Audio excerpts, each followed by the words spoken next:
La cuestión del paradigma en el ámbito de las ciencias del lenguaje.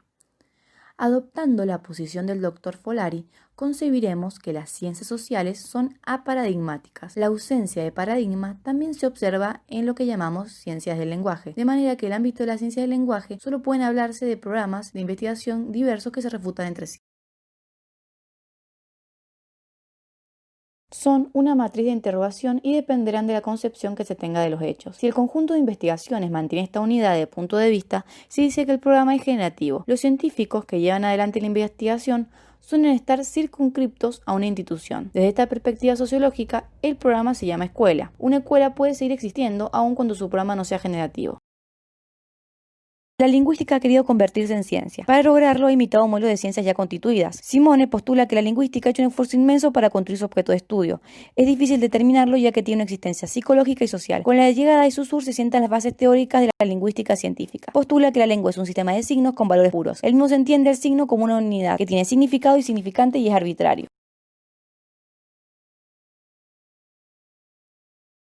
Su visión de signo responde a una concepción de la lengua como representación del mundo de significación. Entre otros aportes postula la oposición entre lengua y habla y la noción de que el punto de vista es el que constituye al objeto. Gracias a los aportes todo comienza a analizarse desde una perspectiva semiótica, provocando que la lingüística pase a ser una ciencia piloto del resto de las ciencias sociales. De esta manera surge lo que en la actualidad llamamos semiótica, estudio de los signos. Para Saussure, la lengua tiene doble existencia. Por un lado está en la mente de los hablantes y por otro es producto de una convención social. De este modo se sientan las bases del surgimiento de las dos vertientes. Funcionalismo, función principal comunicar, y formalismo, la lengua es instrumento del pensamiento. A continuación veremos cómo aparecen en cada una de las ciencias del lenguaje. Comencemos con la lingüística, en la cual coexisten dos vertientes, ambas con una visión teleológica. Vertiente funcionalista. Los seguidores de Saussure para referirse al sistema de lengua utilizan el término estructura. De allí sale que la escuela de la lingüística se llama estructuralismo. Entre los aportes más relevantes de la escuela encontramos la arbitrariedad del signo, la bipolaridad del lenguaje, los cuales van a formar la primera generación estructuralista. La segunda generación comienza a entender la lengua como la condición de posibilidad de la sociedad del individuo. Deja atrás el estructuralismo esencialmente inmanente. Tal vez Luria tenga razón al decir que el único camino de entender el lenguaje es hacer el esfuerzo cognitivo de salirse de ella. De allí que la llamada lingüística sistémica funcional busca relacionar los textos y las prácticas sociales. En la misma se va a realizar un análisis descriptivo e interpretativo de la lengua. Su referente más importante es Halliday. En el mismo la lengua es funcional, semántica, contextual y semiótica.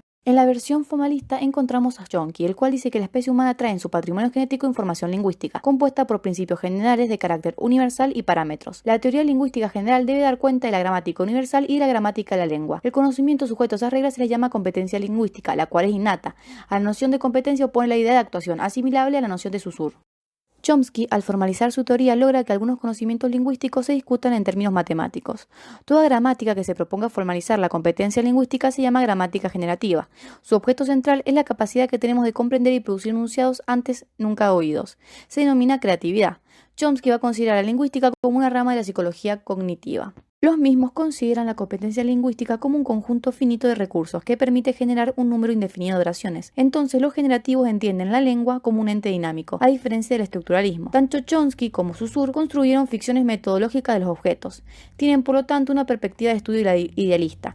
La lingüística manejaba solo una realidad de laboratorio inmanente. Nos remontaremos a 1920 para presentar una visión funcionalista pero no inmanente. Su figura es Mikhail Bakhtin. Los aportes. El valor del signo está dotado por los usos que la sociedad les da, por lo tanto el signo es ideológico. Se produce una lucha por imponer el valor que el grupo le da a un signo. Hay una distinción entre significado y sentido. El valor de signos no deviene del sistema, sino de las funciones que cumplen en el seno social. Lo social no es dado, sino que se construye en el seno de la comunidad. Las comunidades organizadas se convierten en medios semióticos, en los que todo recobra sentido y comunican la experiencia en los discursos. Bakhtin habla de discursos no discursos. Los considera como enunciados de carácter dialógico y polifónico, resultado de un acto bilateral. Tienen carácter no inmanente, suponen dotar a los textos de un monologismo que los desnaturaliza. Para su visión la lengua es semiótica y se toma como objeto en lo que es observado el devenir del grupo social que la utiliza. Bakhtin asume el habla abandonada por Saussure, por ello el nombre de la perspectiva.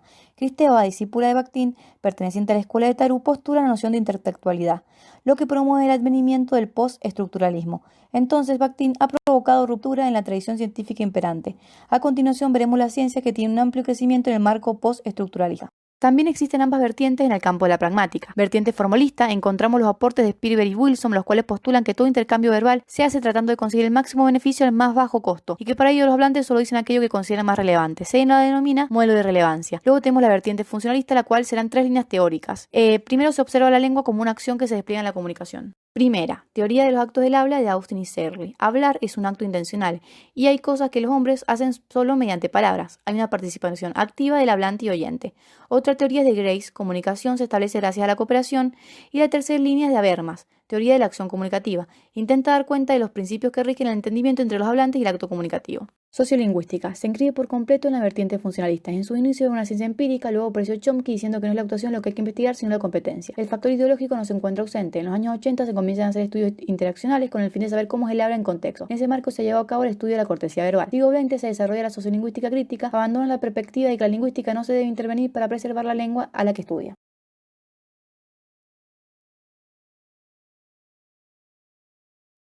Lingüística surge en 1951. Se propone dar cuenta de los sucesos cognitivos involucrados en la comprensión y producción de los mensajes lingüísticos. Puedo no tener presente los factores contextuales.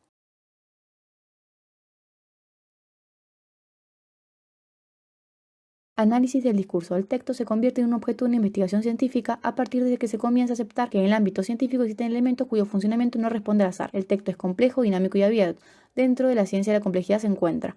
Fueron lingüistas, funcionalistas los que más aportes hicieron para dar cuenta de las formas lingüísticas que cohesionan los textos. Este primer análisis se le denominó lingüística textual. Luego se inició un estudio socio-psicopragmático y se avanzó a la explicación de la coherencia textual. Se le llamó análisis del discurso. El modelo procedural es el análisis del discurso que más aceptación tiene en la actualidad. Desde esta perspectiva, el hombre desea controlar la realidad alcanzando metas. En la actualidad, según una corriente de esta interdisciplina denominada análisis crítico del discurso, intenta dar cuenta del comportamiento ideológico de los textos, se encuadra dentro del paradigma crítico. Principal referente es Teun Ban. En el ACD la lengua no es arbitraria, sino que está atravesada por cuestiones ideológicas, toda vez que las estructuras dominantes son las que les imponen convenciones con el fin de perpetuarse en el poder. Los investigadores tienen en común una agenda investigativa y cuestiones pragmáticas. Se definen como lingüistas activistas y para ello es fundamental estudiar las convenciones que rige el uso de la cortesía verbal, sosteniendo que modificando el discurso se modificarán los contenidos de esas memorias enciclopédicas. Recientemente la lingüística computacional. Asimismo, en el mundo de la informática se han generado productos comunicacionales que se están comenzando a abordar como el hipertexto o texto no lineal. La ciencia del lenguaje no tiene aún una teoría unificada, pues comunicación y cognición son dos fases indisociables. Finalmente, en relación con la ciencia del lenguaje con los factores externos, podemos decir que no son ajenas a este fenómeno y no buscan solamente un desarrollo político, sino que parecen responder a diferentes proyectos políticos.